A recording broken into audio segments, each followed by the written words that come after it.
Hello and welcome to the Divorced Dadvocate. This is Jude Sandoval, and we are here to help dads navigate through life before, during, and after divorce in order to create a awesome life for themselves and their children. And I'm excited, very excited about my guest today. But before I introduce him, I just wanted to quickly and briefly thank everybody that has responded to my request for some market research around the Dad's Divorce Blueprint course. I'm going to next week schedule a date for that, and I'll have that out. I could use a couple more, about 2 or 3 more people. If you just reach out to me at Jude at the door at thedivorcedadvocate.com, or send me a text or a phone call at 720-255-1021. If you do this, I promise that I'm going to have a special, incredible gift that you are going to be amazed by. If you could just help me out with about 10 or 15 minutes on this market research. This is going to be helping so many men, and I'm so appreciative of anybody that will help with that. So on to our guest. I am so this is serendipitous. I met our guest through another gentleman, Alain Dumonceau, who was on the show months ago. He's the founder of Band of Brothers, and we talked about the 5 pillars of men. And he introduced me to my next guest, who's a business mindset coach, and also the founder of mindinmotion.com. Now, this is a really awesome website, and what it was created to do is cultivate conversations, like important, difficult conversations on important topics with men and women. So, David Fyfe, thank you for being on the show today. I really appreciate it. Oh, hey, thanks, Jude. Thanks for having me. Grateful for Al for introducing us. Yeah, and so we have, and I just want to give a little background to everybody. We have some commonalities in that we're obviously both divorced fathers, both went through some very challenging divorce process, post-divorce, co-parenting, but we also both have 3 daughters. And you're a little bit ahead of me in the process of all of this, right? So you're a little ahead. And I really wanted, after we talked, I think when we talked for like an hour and a half, like 2 hours of the first time after Elaine introduced us. And I just felt it was going to be such awesome information. And you have such a wealth of knowledge around all of this to have you come on and talk to everybody about that. We've tentatively tentatively have discussed talking about parenting teens, but we'll kind of see where that goes. But if you could just start with sharing a little bit about your background, your divorce, kind of what the process is for you, and then how you came to be working with men as well. Oh yeah, for sure. So my background is in business. So I was for years a marketing director for a couple different companies. I struck out on my own in 2011 and started my own marketing and sales agency. And just staying on that path, about 2 years ago, I started a business with my wife, called Hopeful Builder, where we're building websites and so helping with social media for business. Our idea there was to take not just regular businesses, but also taking people who wanted to change the world, who really had some great ideas and wanted to just do something that really, I guess, improved the fabric of goodwill among all of us. And our mutual friend Al, with the Band of Brothers and the Awakened Man, was one of our initial clients. I loved what Al wanted to do, and we connected, and I was able to, I pull some of the gems out of the business plan that he had, and really help him get walking and talking in the world. So there, it's a great example of part of the work we like to do, as well is trying to break out good ideas and help them get wings and grow and be out there. Right. And Al is just another one of those great guys like yourself that is looking to help make the world a better place, and the work that he's doing with the men also at the Waken and Band of Brothers is amazing. So Yeah. if anybody hasn't listened to that podcast, it's one of the earlier ones. I think probably the first 15 or so that I had, and he talks about his 5 pillars of men. And I'm not going to go through it now, but it's very enlightening. It's very mindset oriented, and it is definitely something that can help you through this divorce process. But so tell us then, Dave, so when did you get divorced? What year was it? And tell us just a little bit about the background and the process, and a little bit about your daughters. Sure. Yeah. So I'm a little fuzzy on the dates, but I'll say it was early 2000s. Is when the marriage ended, and it probably took a number of years afterwards where the divorce was final. But the kids were young when it began,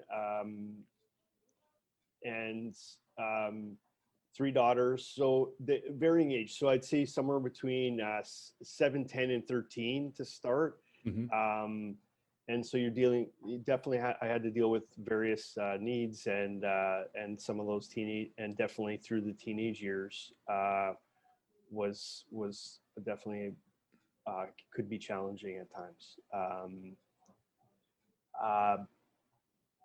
So you got divorced in early 2000s, you said? Yeah. Or mid 2000s, and then now you've been on this path of co-parenting, right? Or attempting to co-parent for 16, 17, 18 years, and all through of that's those teenage years in particular, which, I've known these were coming, right? And we're talking in the context of teenage girls, and we might dial down to that a little bit more for the listeners. Sure. But like most of this stuff applies to teenagers in general, some of the angst and some of what's going on with them and the mindset. And I gotta say, we talked about this before.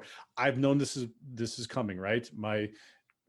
When they're born, we know that they're going to have birthdays, and eventually they're going to be teens. And I've gone to parenting classes most every year, if not every other year, to start, to hone my skills. But I gotta say that the teenage years now, I was not prepared for the mental and emotional amount of efforts that it was going to take to stay really just focused on what is going on with them mentally and emotionally, particularly.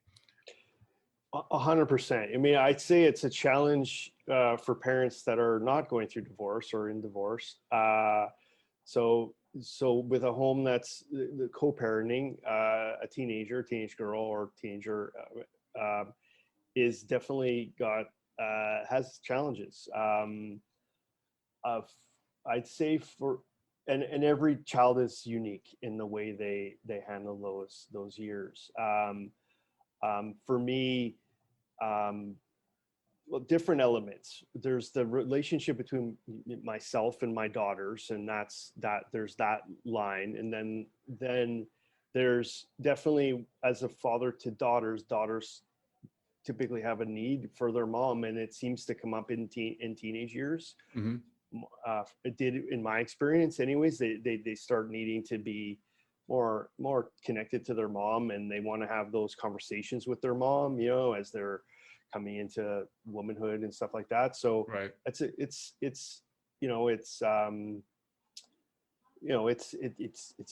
hey man, it's challenging because I know when we're doing if we're doing solo parenting, we're trying to fulfill multiple roles at times, and so yeah, it can provide some challenges that way as far as them, wanting to connect to the other parent. So your girls are older now, but let's talk. Yeah. Let's talk. Do you have any tips around how to keep your mental and emotional center in order to be able to mitigate and deal with everything that's going on? Because you just described it perfectly, right?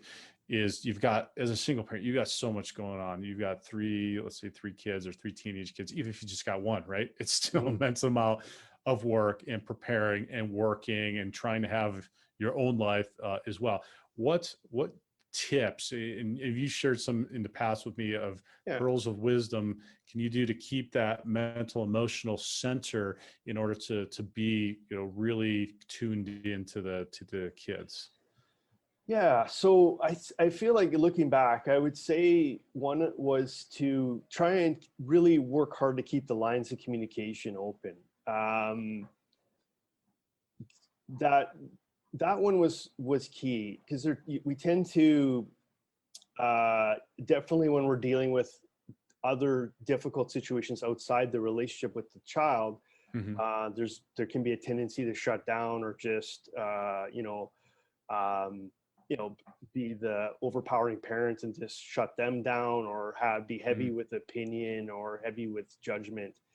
And when we do that, they shut down, and then we can often shut down communication. And then definitely, if we're talking about teenage years, they're the most curious and wanting to communicate and wanting to have more and more control over the world. So we have to be able to walk that fine line of being parent, but also being really open to communication with our kids. And if we see that's shutting down, we might, that might be a great time to reach out for some professional help or some Yeah. guidance during that time, and get some assistance.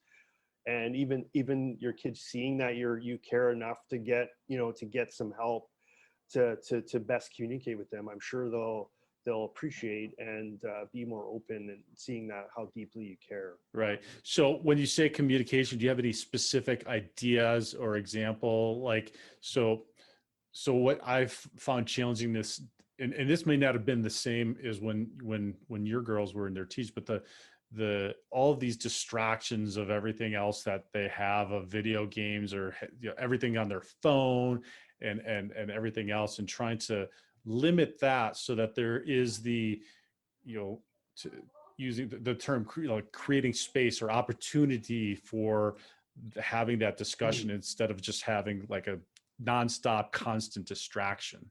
So for me, one of the things that worked incredibly well, not I'd love to say I did it 100% on purpose, but what I Doesn't obs- matter if it yeah, worked. what I observed with my kids was, they were on their phones a lot, or on the computer. I mean, again, this is quite a few years ago, but they still existed, and I noticed that's how they communicated with each other.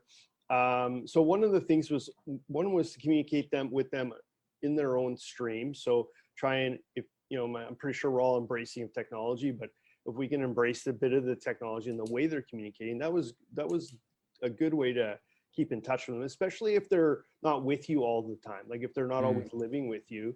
yeah. I'll date myself here, but we used to have like MSN Messenger or something like that back in the day, Right.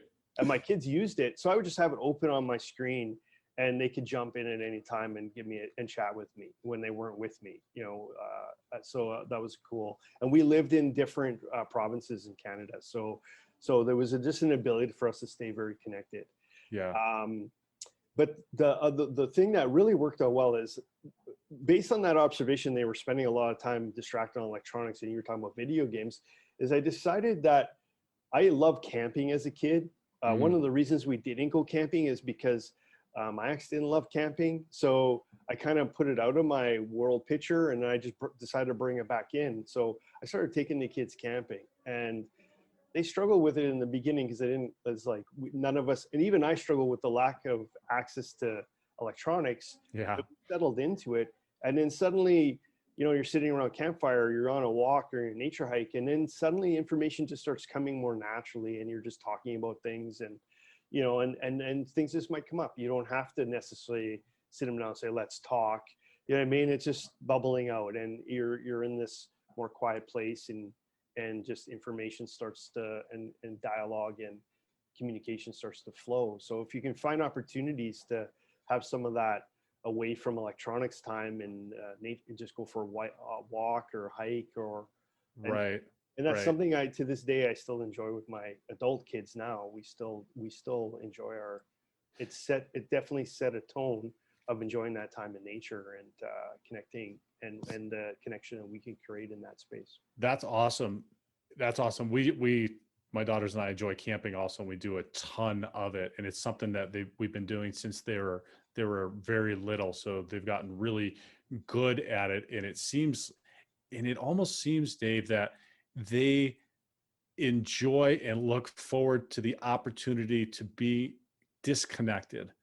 Like they have an excuse, right? That they don't have to return that text, or they don't have to be online, or they don't have to do something that's like, oh, yeah, we were camping, I had no cell service, or whatever. And it's almost a decompression, which is, it's good in one sense. It's also kind of sad in another sense to think about the pressure that they might feel, or how these devices are manipulating their brains, which I truly believe that it does, because I see it happen with me and the notifications and whatnot. And while it's positive, like you described, to have this ability to now connect with the other parent in the off parenting time, et cetera, that's really, creates a nice ability to stay connected, to stay, in touch with the other parent, which is really important. No matter how difficult any of our challenges have been with our exes, our children identify and draw some of their identity from each parent. So, trying to find ways and trying to create healthy environments for the kids to communicate and be involved with both parents' lives, I think, is any healthy father's perspective from which they're working. But, taking the time, what you just said, like, it takes a lot of time to plan a camping trip and to go and execute a camping trip. But the benefits of doing something like that is just, it's almost immeasurable. Oh, yeah, huge. So, so the other piece I would add, that I would say, if I was looking back in time, that I'd say was key to keeping communication open with the kids, was not trying to keep judgment low. And that also went to my ex, not judging my ex with the kids. So leaving that conversation to be like, just not, well, I avoided it. Not talking badly about the other parents to the kids. You may feel like they're doing it to you, and you want to hold your ground, or whatever reason you give. I would urge everyone to, as much as possible, not do that. Yeah. Because it's harmful for sure, but also it becomes, to me, a barrier of communication, of them being honest and open with you about what's happening on the other side. Because suddenly you're bringing judgment into it. They maybe feel like they need to take a side, or they need to, and can create a barrier of that desired communication flow you want to have with your kids. And it's funny, I think I shared a funny story with you before, even judgment around when we're talking about girls, boyfriends. Yes, please tell this story. Yeah, so so sometimes when girls bring boys around, you might have a judgment around that boy, right? So for me, I was like, okay, I'm not going to say anything, but I might have a thought around this particular boy. And then suddenly they have a hard time, something happens, and then my daughter comes to me and says, that boy is a jerk and he's these things. And suddenly I pipe up and go, 100% agree. That kid, I never liked that kid. Well, guess what? I forgot, in the cycle of teenagehood, that kid is okay the next day. But I've made my I've set my, I've set my ground on it. And now I'm out of the loop of communication of that particular part of her life solidly. Right. And probably rightfully so, because now I've made a statement against that person, and now I'm out of that. So now she's sort of dealing with that without me. So there's probably a way there, if I could replay that, I'm sure there was a way I could handle it without doubling down on that he's a jerk or whatever. Right. That's a great point, because it's hard to understand the perspective from which they're going through things. And we've said it lots and lots of times on this show. And this is support by every therapist, is that, and what I just said is, the kids they form some of their identity from both parents, no matter what. right? You might know things about the other parent that you just say like, I don't like this about them, but your kids identify part of them. And so essentially, if you are bad mouthing your ex, you are bad mouthing and insulting your child. And that is mentally and emotionally abusive to them. So do not do it. There's absolutely nothing that can benefit. And even whatever satisfaction that you think that you're getting, it's not helping anything, because it's creating a emotional scar for your children. It's making it more difficult for them, and it's not swaying them. Look, they're going to figure things out on their own. They have their own life path, and most all of the time they come to see and realize who the parents are based upon, their actions, what they're modeling, the environment that they create, and the person who they are. And if you're doing those and you're staying in your lane, like you said, right? Stay in your lane, focus on your own thing. You can't control the other household or what the other person is. You might not like it, but look, that's not your issue anymore. And then with the teenage thing, that they're formulating their identities, right? And so this is the thing that's so hard for me. It's like, okay, I got to try to remember, like, when I was back that age, that like I'm testing all of this stuff and trying to understand and understand myself and the environment and all of that. And like, that's what's like the most mentally and emotionally challenging, because I get the pushback and I get like you said, like, I'm really confused. Yeah. I was just agreeing with you. Wait, Yeah. that's Well, bad. I thought that was good. I'd like, oh my God, I don't understand. But yeah, I think the challenge here is, how do we stay in their corner and not be part of their problems? And yeah, that's where we struggle, right? Because in the kid's mind, it's like, if we pile on to their problems, and we're just one of their problems. So yeah, the trick is, how do we stay in their corner? How do we communicate to them that I'm here with you? You're my most important person in my life that I want to see succeed and thrive.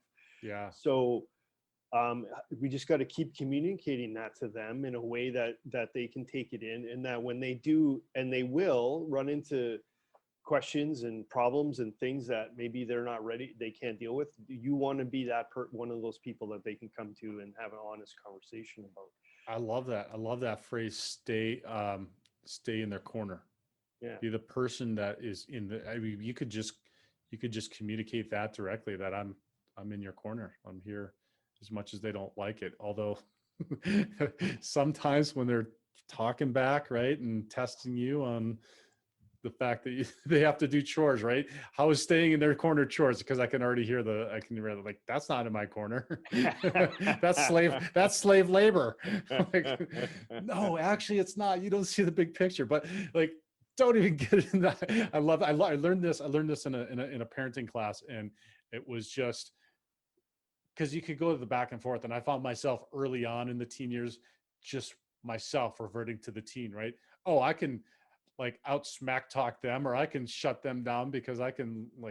I can go banter back and forth with them. And then I realized, I said, holy crap, I'm reverting to like 15-year-old Jude. I gotta stop this. I'm the Yeah. parent.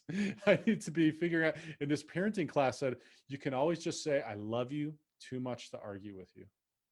Yeah. And Yeah. that was the phrase, because they'll just go back and forth and back and like, I could do that, right? But there just comes a time where it's, if you're really truly in the corner, you really do love them too much to argue with them, because their bosses aren't going to argue with them with like this when they get older. Their spouses are maybe, who knows, but depending on the relationship, but aren't going to like do this if it's a healthy relationship. Hopefully they're in the one, right? Aren't going to do this. And so, you actually are modeling a good behavior by saying, I love you too much to argue with you.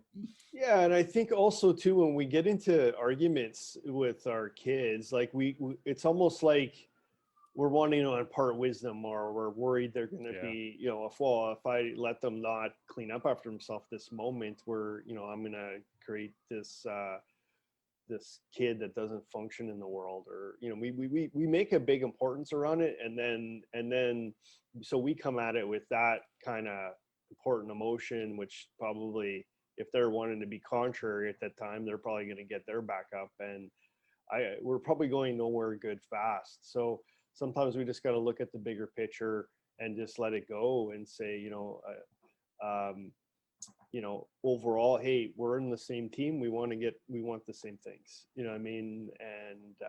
Well, And maybe not exactly at that point or at that moment, well, right? yeah, what I'm saying is I feel like sometimes if I'm replaying history for myself, sometimes those battles felt like a battle about a sock on the ground feels like a battle for life and death, right? And Right. you know what I mean? Versus it's like in the grand scheme of life, it's not, you know what I mean? So it's just to be able to release it and put the appropriate energy behind it, but not make it all Yeah. everything so big, and focus on teamwork and that we're all working.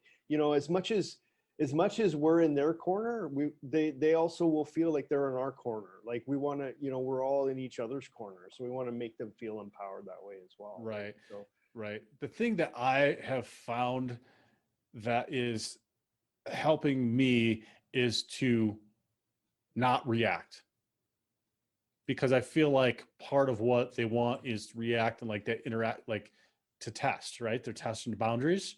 And so not to react is the best thing in take, like you said, like if you react at that moment, then you create a battle. And is that battle worth it? Or is looking at it for a lack of better terms, battles and wars, right? Okay, this isn't a battle or a war. It's raising children and it's a loving environment. But do you want to pick that battle, or do you want like the sock, or do you want to, the grander war of raising a child that is functional and good and can go out in the world and take care of themselves?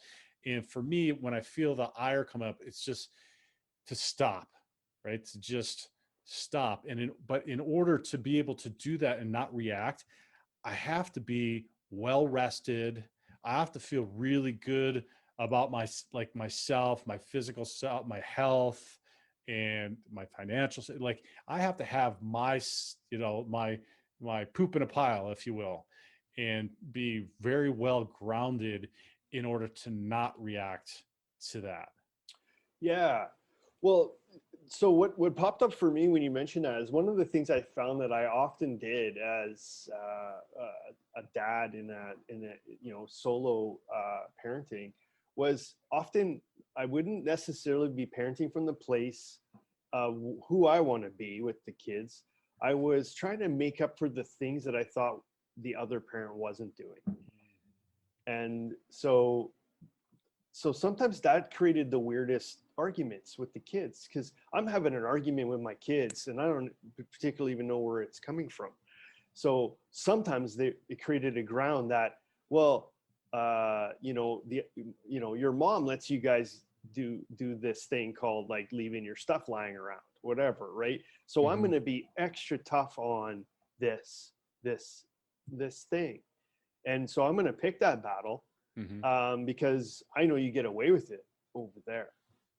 And so it was almost like I over parenting situations because I felt like I needed to emphasize this this opportunity for learning, versus just being who I wanted to be with my kids, and flowing with the way I think I want to flow with them, rather than trying to do counter parenting, almost like, well, I'm going to fill in all the gaps that you're missing. And I imagine people that's a consciously fall into that trap quite often. I know I did. There was times I'm like, I'm in a terrible argument with my kids, and I'm like, I don't know if I care about this 100%. But suddenly I'm arguing about it, and you're right, Jude. Like sometimes we can take a step back and go, well, why am I in this state of mind? Am I tired? Am I stressed out?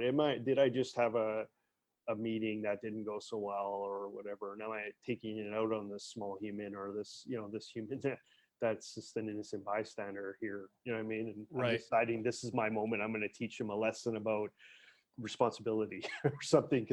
Well, and that's a great point, because one of the most powerful things I feel like I've learned to be able to do is go back and say, I was wrong. Like I didn't handle that well. 100%. I didn't, I could have done this better. I apologize.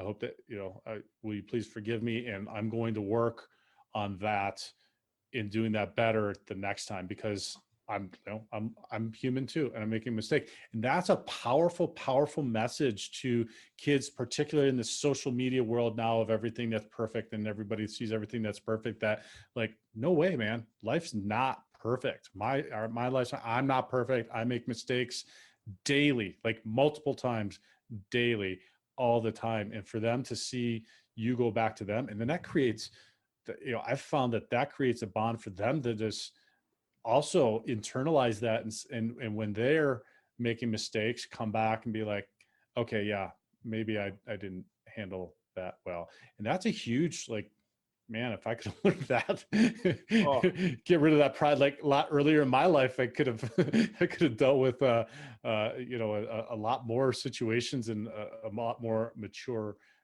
manner. But it goes back to that modeling with the kids, which was a huge thing. And that was an aha for me several years ago now, particularly when they get to this age where they're starting to see that and recognize that you're not perfect. Neither parents are perfect. And in general, that the world isn't necessarily perfect, right? Until now, they've kind of had these kid eyes and everything was, good and great and everything else. And now they start to see imperfections. And so, and we know we're imperfect, hopefully, right? Hopefully we've done the self analysis and the self work to know that we're not perfect. And having that conversation with them is really cool. Helps them to start really putting things into perspective and keep that communication that you were talking about earlier.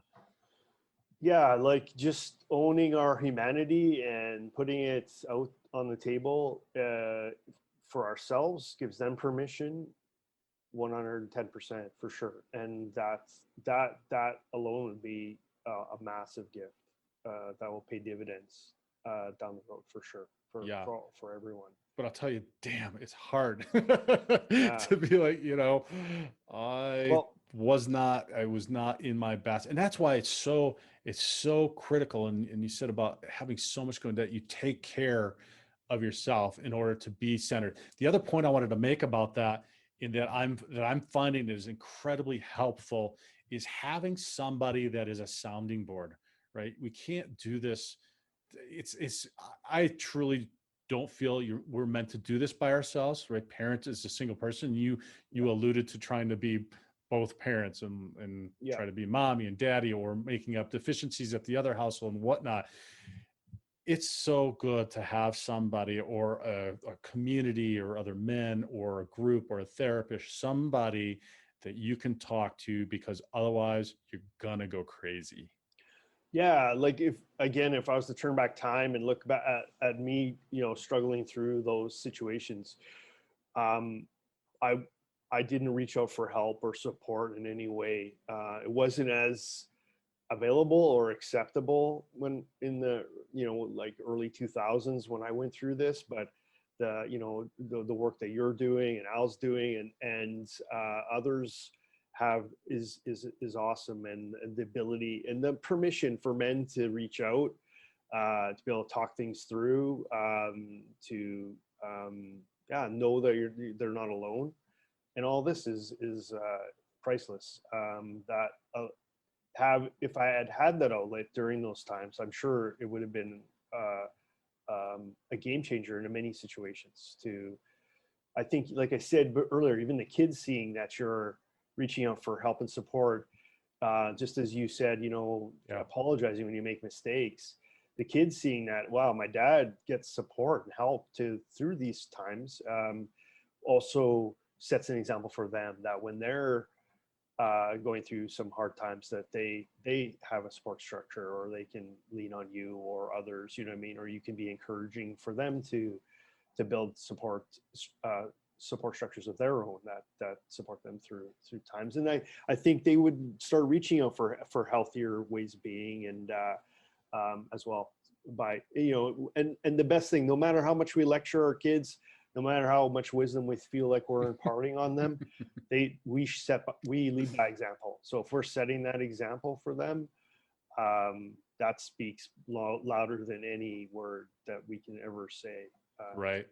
Yeah. So I have tried now just to lead by example and get out of the way, right? Yeah. Get out of the way, because at this point now they're formulating their personalities and who they're going to be, and then they're almost like little caterpillars in the last stage before they become butterflies and go off and test their wings and go out into the world and experience all of this. So the way that I try, and again, I'm always saying that I'm trying just like everybody else is. And that's why I love hearing your stories, and you're looking back and saying, the pearls of wisdom is I'm trying to do that, stay out of the way, not put any of my stuff on them, and set as good of an example as I can so that they can see that and do that. And the other thing that you mentioned also around that topic is sharing with them about what you're doing, right? So Yeah. I feel that it's important what you just said, that let them know that maybe you're in a men's group. That's a good thing. Yeah. Well, what's a men's group? Oh, we talk about parenting and doing stuff or dating or whatever, or I'm in a relationship class. Oh, what is that about? And it opens these opportunities for them to see that that is a good thing. There's nothing wrong with that. And I think we're probably about the same age where that was kind of like you said, that there weren't as many resources out there, and there was a little bit of stigma around it too, right? Huge. Especially for men. Yeah. To do that. And I think our generation and the subsequent generations are getting away from that a little bit more, but it's really incumbent upon us as men with both our daughters and our sons to just share that stuff, and share age appropriate, right? What that might be, or who you might be talking to, or why you might be doing it. But it just, again, shows the example, keeps that clear communication. And hopefully, like when they get older, they'll want to come to you and say, well, what did you do in this situation? Or how did you reach out to help? And you can then become the parent that's just the friend that's helping and advising them, right? They transition to that next stage after their teen years. Yeah. Cool. So there was something that came to mind just on what I went through during those times. When going through divorce or all these decisions and things that are coming up, again, I didn't have a lot of support structures back then, but one of my core questions or beliefs that I had was, what will it be like when I sit across the table from my daughters when they're adults? So what conversations will we be having? What will we be talking about? So, and I knew in my mind, I wanted to be having adults, like two loving adults coming together, having conversation. Yeah. And celebrating each other's life. So with that end picture in mind, when I was faced with a decision inside the world of sometimes crappy situations of going through divorce and decisions, and sometimes temptations to do things that are, right, maybe not above board, I would remind myself of that conversation. And that would be the end game that I wanted. And I could decide many different things from that end point. Should I, bribe the kids and take them to Disneyland and right. Or should I buy them lots of gifts and things to get in their favor? Or, I'm just throwing a couple things out there to be like, well, how will that resonate when I'm sitting across from my adult child? Right. Look back at life as me as a parent and say, hey, remember those times you did that X, Mm-hmm. And I didn't want to have those conversations. I wanted to be pretty clean when I came to that adult to adult conversation. Right. Because you're doing them a disservice if you're doing those things. And while it might be harder, and this was a great point that I learned also in the parenting class I'm referencing is called Love and Logic. And I don't know if you've heard of it, but it's fantastic. And I encourage any of the men that are out there, single dads, to look it up, because it gives a framework for parenting, which was for me, being a male and having a what you would probably describe as a male brain, right? For lack of a better word. And I'm like very process oriented. I need to know how I'm going, the direction I'm going, how to get there, the checklist, all that stuff, the kind of traditional male way that we I think like to about think and of it as a process and go linear. through. Yeah, linear path. Having a parenting philosophy help, and having specific tools and skills really helped me. And one of the things that they mentioned on this is that we're not there to indoctrinate them. We're not there to really teach them anything except for how to function as healthy adults. And really that is limited to how do you get along in life. And it's, you're making choices, your choices are going to have an impact, and whatever that impact is going to guide your life. So the whole philosophy is just teaching them that there are choices, and then just teaching them the basic stuff, how to feed themselves and bathe themselves and clothe themselves and everything else. And outside of that, you're not there to impart wisdom. And that's why I say at this point, I'm just trying to stay out of the way, right? Because I probably have more stuff that I could heap onto them that it would make difficult for them than it would be for me staying out of the way and letting just expand and Yeah. figure out their stuff and make their own mistakes, because the mistakes at a young age are much less costly than they are at an older age, right? Yeah, we're not necessarily saying our path needs to be their path. We're Right. just, that, and let them discover their own way through. The other piece so if we're just talking about ground, so that was one ground, was the adult conversation. The second ground, and this one came to me in an aha moment where I was struggling really hard with my health was struggling. I was really still trying to strive through career and make sure I had like not only money enough for me and them and all, I mean, lots of definitions of success for me as a dad. And because I was laying so much on my plate as what I needed to do to be, again, I would say it hindered my relationship with my kids. And I had a moment where I said, well, what if I looked at it this way? What if I know in my heart I have their best interest in mind. Like I want them to all to thrive. What if they thought the same for me? So what if that just simple ground is they want the same things for me as I want for them? And for me, it was a releasing moment. It was a releasing moment of, we all want the best for each other. Again, on that adult conversation, when we're older, they're going to look at me like, yeah, I want you to like we all want to thrive. Yeah. We all will need to thrive. So how do you deal with if you feel that they don't recognize that? Like They perhaps don't, I don't think, they're I just, taking for granted yeah. or feel entitled.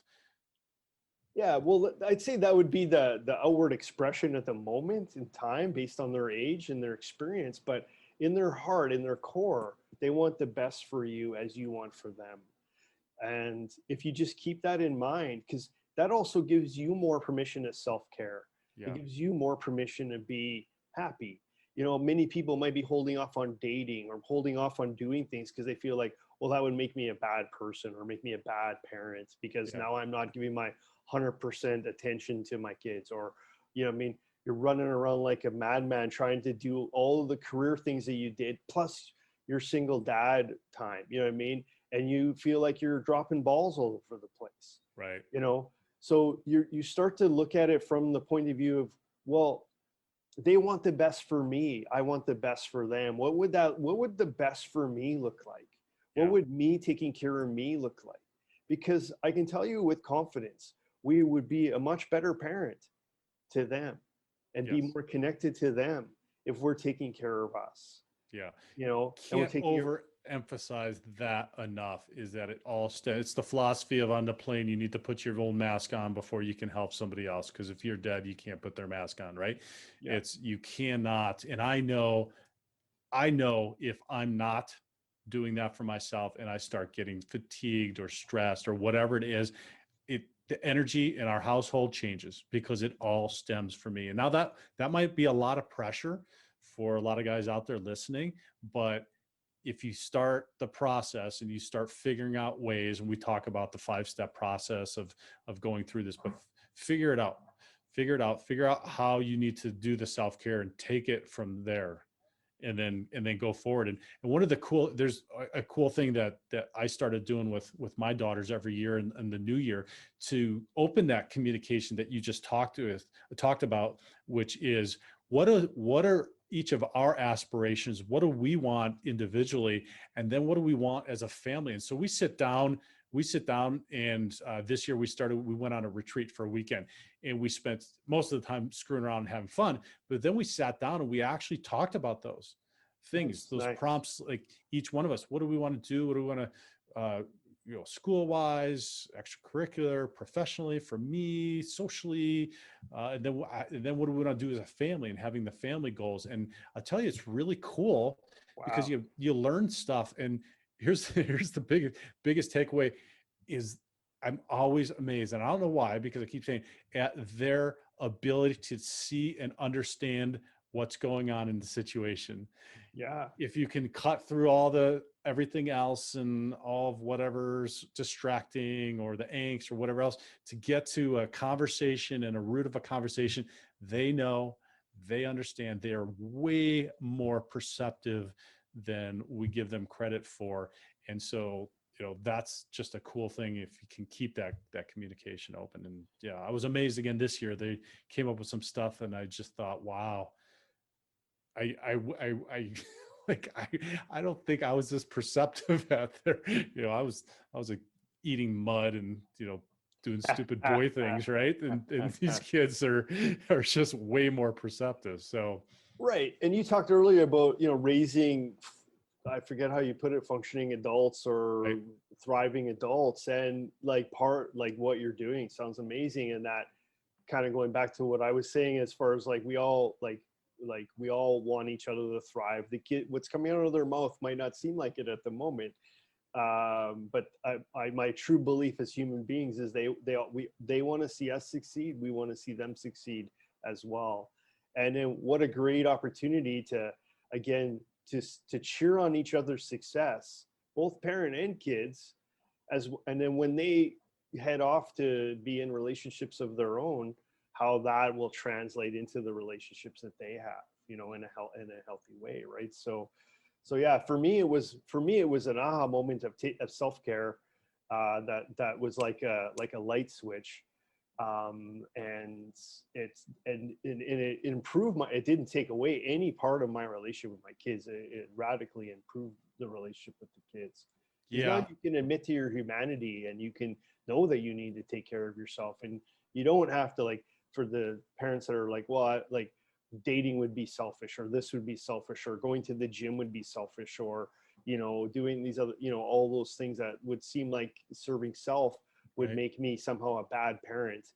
Those, most of those things would be flipped over. Would that make you a good parent? I mean, Absolutely. It's modeling again, right? yeah, If we're denying ourselves the ability to have healthy relationships with somebody else, what are we telling our kids? yeah, 100%. It's, you need to achieve, or you need to put something else as a priority above a relationship, or a romantic relationship, or having connection with some other human being. And that's not the message I want to send, right? I mean, I may not consciously know that I'm sending that by denying myself the opportunity to date or be social or whatnot, but that is what they're seeing, right? You're sacrificing for part of yourself for something else. Not that sacrifice is necessarily a bad thing, dependent upon what the situation is, because it can actually be a better thing, right? Some short-term sacrifice for a greater good. But again, it depends. It depends on the Yeah, situation. And again, we're back full circle, where it's a lot to think about the mental and emotional state of what you're doing, how it impacts the kids, what they're going through, et cetera. So I think the bottom line that maybe we can wrap up with is, sure. it's a lot, and you have gone through it, and I appreciate all of your pearls of wisdom. I'm going through a lot of it. There's a lot of men listening that are at the beginning thinking, oh my God, I've got kids and I'm starting this process by myself. But we've all gotten through it. All of our kids gotten through it. They're resilient. And take care of yourself first. Keep putting in the effort. That's the other thing I'll say is, they see you putting in the effort. They love that. That is like, 100%. you're Yeah. putting in the effort, whatever that effort is. They see that, and that is huge. And depending on the circumstance and whatever it is, keep making the effort continually. And that is going to make a difference. You might not see it now, might not realize it now. You might not ever know how that impacts your child, but continuing to make that effort is always a good thing. Cool. 100%. Jude, we want to raise kids that honor themselves. Yep. The best way we can do it is honor ourselves and have them model that behavior. Absolutely. 100%. Dave, thank you so much. I sincerely appreciate all of your wisdom. And I'll probably be, if you give me your phone number, I'll probably be calling you daily with some requests for assistance and advice. But no, I wouldn't do that. But how can the audience support you? Hopeful Builders, or I will say, I do want to give a plug for the mindemotion.com and to go and you, I think monthly, you do new monthly articles, and they're very thought-provoking and important topics to listen to. And you have different authors. Talk about that, and then any other way that we can support you. Sure. Yeah. You can check out the mindinmotion.com. We're actually putting out an article every week. Okay. And we pick a monthly topic that this month is vulnerability. Next month, we're going to talk about faith. Excellent. So yeah, we kind of choose the topics for the year, and then we challenge the authors to come up with their perspective on that topic. It's cool. It's super enlightening. It's our give back to the world, and hopefully it moves people. Our other business is called Hopeful Builder, and that's just building websites and social media help as well. So, but yeah, check them out. Awesome. I appreciate it. And then, as usual, if you found some value in our conversations today, please like the page. If you're watching on YouTube, share it on social media. If you're listening on one of the podcast platforms, leave us a review. That helps immensely. We just passed the 4,000 download mark, which is a huge thing. So that's after just, we're at 39, 40 now. So we're coming up almost on a year. So we're growing. We're getting a lot of people exposed, helping a lot of dads. Our divorced dads group that meets every other Saturday is now has been full the last couple of times. So I'm looking at opening a new one, but jump on that. That's in the show notes below to get involved. That's a free resource. So you and I were talking about, getting involved and just having somebody to talk with. And I'll share a quick story before we wrap up. Is multiple times now you get new people on and they're just really quiet. And then one of us will share about how we were curled up crying in our bed, right? And then you just hear a collective sigh of like, oh my God, really? That was me last night. Or, it just opens things up for the men to start sharing about whatever it is, where they're at in the divorce or the co-parent, or dealing with their teens or whatever. So there are the free resources. This is one of them. Elaine's Band of Brothers, Al's Band of Brothers is a great one. The resources are out there. That is our goal here at the Divorced Advocate, is to consolidate these resources, connect them with people like you, your website, with Al and everybody else. So, and I'll have the resources page up at the divorcedadvocate.com soon. Also, feel free to click on and have a free consult with whatever you're going on for a half hour, so that some people are just struggling, need to talk to somebody, and I'm always there. So again, thank you. This was a great conversation. We were really long again, but man, I've said it 15 times now, but I really appreciate your wisdom and your sharing with men after having gone through, because a lot of the men are just at the beginning of this. And hey, you look happy, you're healthy. We didn't even talk about your new relationship or the relationship with your daughters now. Maybe we'll come on and we'll talk about that in 100%. In the future. But hey, life works out, and it works out well. And Dave is a great example of that. And then giving back. God bless you, my friend. I really appreciate it. Perfect. Thanks for having me, Jude. All right. Take care.